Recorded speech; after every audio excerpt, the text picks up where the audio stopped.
Clip number 104۔ انشاءاللہ آپ اس میں قرآن پاک کی سورہ آل عمران کی آیت نمبر 12 سے لے کر 14 تک کی تلاوت، ترجمہ اور تفسیر قرآن صراط الجنان سنیں گے۔ بسم اللہ الرحمن الرحیم۔ ترجمہ: اللہ کے نام سے شروع جو نہایت مہربان رحمت والا ہے۔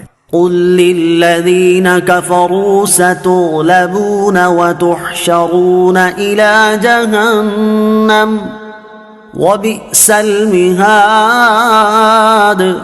ترجمہ: ان کافروں سے کہہ دو کہ عنقریب تم مغلوب ہو جاؤ گے اور دوزخ کی طرف ہانکے جاؤ گے اور وہ بہت ہی برا ٹھکانہ ہے۔ ستغلبون، عنقریب تم مغلوب ہو جاؤ گے۔ حضرت عبداللہ ابن عباس رضی اللہ تعالیٰ عنہما سے مروی ہے کہ جب بدر میں کفار کو رسول اکرم علیہ الصلوۃ والسلام شکست دے کر مدینہ طیبہ واپس تشریف لائے تو یہودیوں نے کہا کہ قریش تو فنون حرب یعنی جنگی طریقوں سے نا آشنا ہیں، اسی لیے شکست کھا گئے۔ اگر ہم سے مقابلہ ہوا تو معلوم ہو جائے گا کہ لڑنے والے کیسے ہوتے ہیں۔ اس پر یہ آیت کریمہ نازل ہوئی اور انہیں یہ غیبی خبر دی گئی کہ وہ دنیا میں مغلوب ہوں گے، قتل کیے جائیں گے، گرفتار کیے جائیں گے اور ان پر جزیہ مقرر کیا جائے گا اور آخرت میں دوزخ کی طرف ہانکے جائیں گے۔ چنانچہ ایسا ہی ہوا اور کچھ ہی عرصے میں یہودی قتل بھی ہوئے، گرفتار بھی کیے گئے اور اہل خیبر پر جزیہ بھی مقرر کیا گیا اور قیامت کے دن انہیں جہنم کی طرف ہانکا جائے گا۔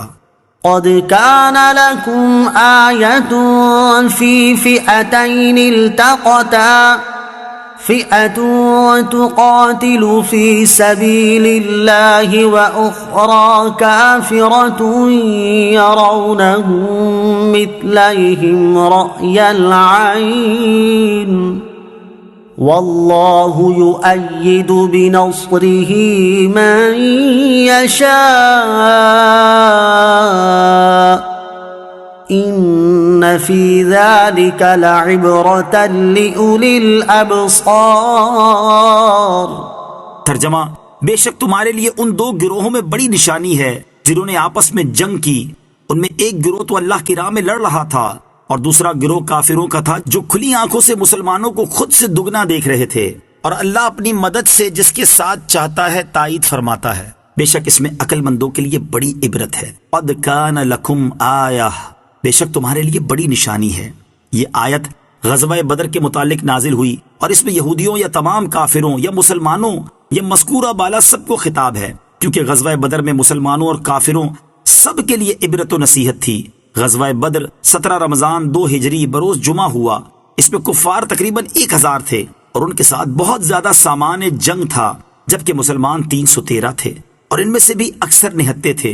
مسلمانوں کے پاس 2 گھوڑے، 6 زرہیں، 8 تلواریں اور 70 اونٹ تھے۔ اس کے باوجود مسلمانوں کو کامل فتح ہوئی اور کفار کو شکست فاش۔ لہٰذا یہ فتح اللہ عز و جل کی نشانیوں میں سے بڑی نشانی ہے۔ یرونہم مثلیہم، وہ انہیں خود سے دگنا دیکھ رہے تھے۔ جنگ بدر میں اللہ تعالیٰ نے مسلمانوں کی کئی اعتبار سے مدد فرمائی۔ ایک تو فرشتے نازل فرمائے، دوسرا یہ ہوا کہ پہلے اللہ تعالیٰ نے مسلمانوں کی نظروں میں کافروں کو اور کافروں کی نظروں میں مسلمانوں کو کم کر کے دکھایا تاکہ مسلمانوں کا حوصلہ بڑھے اور کافر مسلمانوں کو قلیل دیکھ کر لڑائی کے لیے آگے بڑھیں اور مسلمانوں سے جنگ شروع کرنے میں بزدلی کا مظاہرہ نہ کریں۔ یہ لڑائی شروع ہونے سے پہلے ہوا، پھر جب لڑائی شروع ہو گئی تو اس آیت میں مذکور واقعہ رونما ہوا کہ انہوں نے ان کو دگنا دیکھا۔ اس جملے کے کئی معنی کیے گئے ہیں۔ نمبر 1، کفار نے مسلمانوں کو خود سے دگنا دیکھا، یعنی مسلمانوں کی تعداد کفار کو 2000 نظر آئی۔ نمبر 2، کفار نے مسلمانوں کو مسلمانوں کی تعداد سے دگنا دیکھا، یعنی مسلمانوں کی تعداد انہیں 626 نظر آئی، حالانکہ وہ 313 تھے۔ نمبر 3، مسلمانوں نے کفار کو خود سے دگنا دیکھا، یعنی مسلمانوں کو کفار کی تعداد 626 نظر آئی، حالانکہ وہ 1000 تھے۔ باہر صورت یہ اللہ تعالیٰ کی طرف سے خصوصی تائید تھی۔ اسی پر فرمایا کہ اللہ تعالیٰ اپنی مدد سے جس کی چاہتا ہے تائید فرماتا ہے، خواہ اس کی تعداد قلیل ہی ہو اور سر و سامان کی کتنی ہی کمی ہو۔ زین للناس حب الشہوات من النساء والبنین والقناطير المقنطرة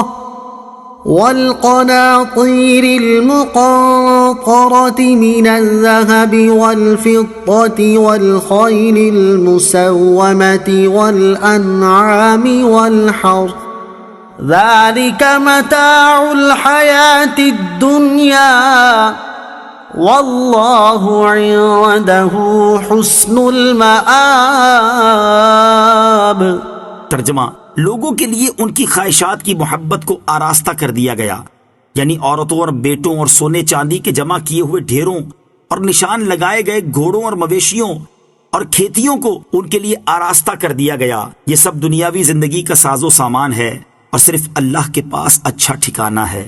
زُيِّنَ لِلنَّاسِ حُبُّ الشَّهَوَاتِ، لوگوں کے لیے ان کی خواہشات کی محبت کو آراستہ کر دیا گیا، لوگوں کے لیے من پسند چیزوں کی محبت کو خوشنما بنا دیا گیا، چنانچہ عورتوں، بیٹوں، مال و اولاد، سونا چاندی، کاروبار، باغات، عمدہ سواریوں اور بہترین مکانات کی محبت لوگوں کے دلوں میں رچی ہوئی ہے۔